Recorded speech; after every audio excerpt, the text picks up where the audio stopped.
అమెరికాకి సంబంధించిన F-15 యుద్ధ విమానం కూలినప్పుడు అందులో ఉన్నటువంటి ఇద్దరిలో ఒక పైలట్ తప్పించుకున్నాడు.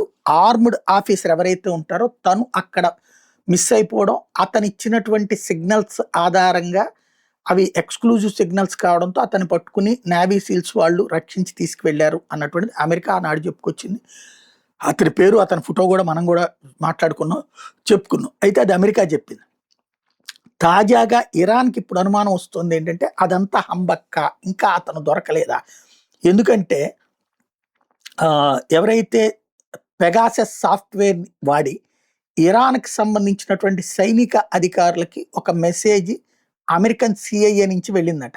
F-15 పైలట్ ఎక్కడున్నాడు? అతని అనుపానులు చెప్పండి అన్నటువంటిది. IRGCకి సంబంధించినటువంటి నాయకులకి. దాంతో ఇప్పుడు ఒక్కసారి మీరు చెప్తే గనక మీకు మంచి నజరానా ఇస్తాం. దీంతో వీళ్ళు ఆ హెడ్స్‌కి చెప్పుకొచ్చారు, IRGC హెడ్స్‌కి. దీంతో ఇప్పుడు పైలట్ కోసం గాలింపు కొత్తగా ప్రారంభమైందట.